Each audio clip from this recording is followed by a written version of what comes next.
Brexit Party MEP and the ex-deputy leader of Reform UK, Ben Habib, has today launched a new political party. And why don't we take a listen to his announcement video posted earlier on today on social media. Today, I address you in a new capacity. I address you as the leader in waiting of Advance UK, a new political force on the British political landscape, a new political party. So why a new political party now? Well, the simple truth of the matter is that the United Kingdom is in deep, deep trouble. We face multiple existential threats, constitutionally, culturally, economically. Well, I'm now joined in the studio by the leader of Advance UK, Ben Habib. Ben, welcome to the studio. So you said on this show quite a few weeks ago you were going to start a political party. Today that's happened. Advance UK has launched. What's the point? So the point is that, and viewers may not believe this, but there isn't a single political party that actually stands for the nation state of the United Kingdom of Great Britain and Northern Ireland, stands for free speech, stands for democracy and stands for equity under the law. People looking at the screens will probably agree that the Tory party's been hijacked, but they'll think Reform might offer up some of these, these aims that I've just described. But Reform, actually, when you look carefully at what Reform is doing, it doesn't stand for the nation-state of Great Britain and Northern Ireland. Farage is on the record saying a united Ireland is inevitable. He doesn't stand for free speech. He's forever policing his own membership to see what they said on Twitter 3 or 4 years ago and then ignominiously chucked them out of the party. As far as democracy is concerned, he doesn't have a democratic party. So he can't stand for the democracy that is the United Kingdom and not have a democracy within his own party. Indeed, if he can't define the democratic unit, which is Great Britain and Northern Ireland, I think he's challenged in understanding what democracy means. Insane, isn't it? I mean, I know you would think that insane, the but guy wears Union Jack socks. I mean, you're saying he doesn't care about the union, Nigel Farage? Nigel Farage is on the record saying a united Ireland is inevitable, and he's happy to share a platform with Mary Lou McDonald, who is an apologist, in my view, for the IRA, for terrorism. Ben, we're getting sidetracked into Northern Irish politics. I know very close to your heart, but let's be resolutely clear.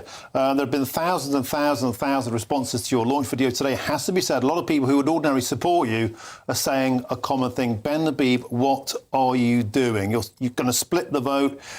Runcorn by-election went down to 6 votes, whisker-thin majorities. You yourself have said repeatedly on this show and many others, you want to try and wipe out the Conservatives. You can't countenance the notion of Sir Keir Starmer being in power for 4 more years. So surely a new party will split the vote on the right and allow the parties you despise to stay into power. Isn't it a better thing for you to do to work with Reform UK rather than trying to work against them? Well, I would have worked with Reform UK if it had actually established some kind of democratic constitution within itself. It hasn't. Notwithstanding all the declarations made by Farage and Youssef, they haven't done it.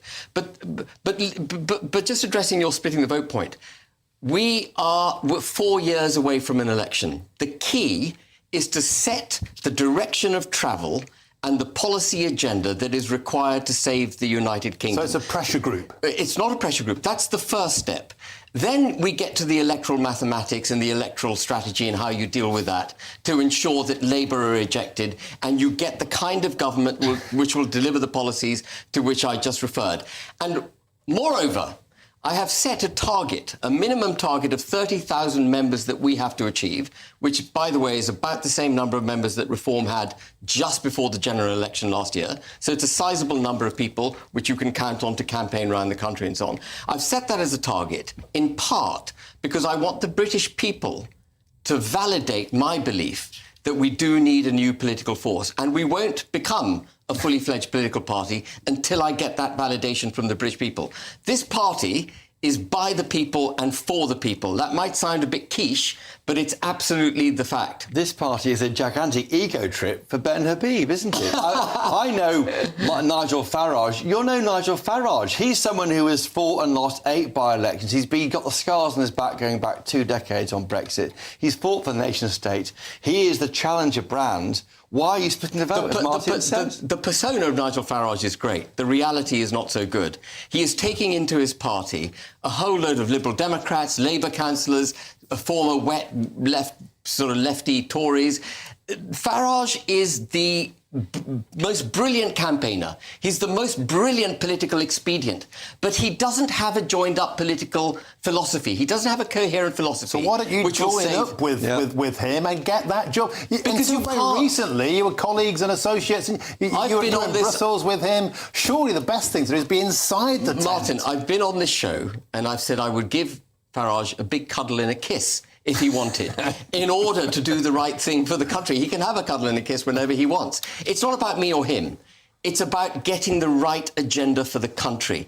Farage ain't doing it. And unless he democratises the party... The opinion polls say the opposite. The opinion polls out today over this weekend show Reform, whether you like it or not, is running away. It's eviscerating the Labour Party, eviscerating the Conservatives. Isn't that the thing? Join the winning team rather than trying to start a fresh one. Well, that, I'm afraid, goes to the heart of where British politics has gone wrong. People have been politically expedient. They've wanted to be on the winning side. They've joined the Tories when the Tories weren't doing the right thing. And they've embedded failure in our system. We are on a precipice, if not over it, as a country. And we need to get a grip of this urgently. And on the way to 2029, I'm going to give that bat the best damn swing I can to make sure this country is saved. And you're going to put quite a chunk of your own money into it. You say if you get 30,000 members, you're going to put 100 grand of your own cash into the pot. Absolutely. If the people show that they want this party, if the people put their hands in their back pockets, it's only right that I should put my hand in my back pocket. And I should make sure that the party is properly capitalised and that the people know that I'm completely committed to the endeavour, that this isn't a vanity project. This is a project born out of duty and obligation. That's why I'm in it.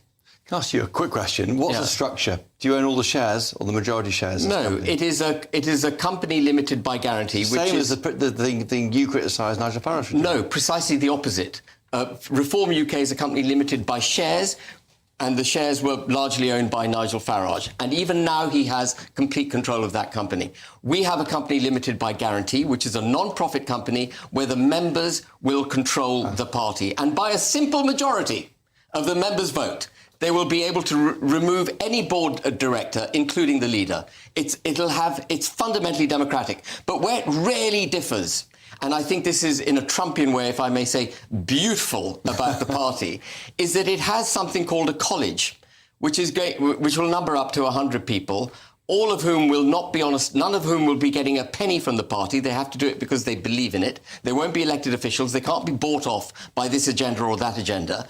And they will be the heart, soul and conscience. They will be the intellectual ballast of the party. They will be the ones that will make sure that the party executive deliver the promises they make. There will be rigorous controls in place to ensure the party does not deviate. If seats are won and lost by wafer-thin margins, and if Advance UK is enabling Labour to get more seats, and that could be the balance of power at the next election, how would you sleep at night? Come on, you're on the same political page as Nigel Farage. If I did anything to put Labour into office again, I would have sleepless nights. Of course I would.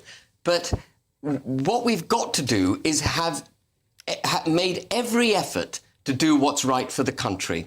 And what happens in 2028 or 2029, it might be that Farage and I are hugging and kissing. Let's see what happens.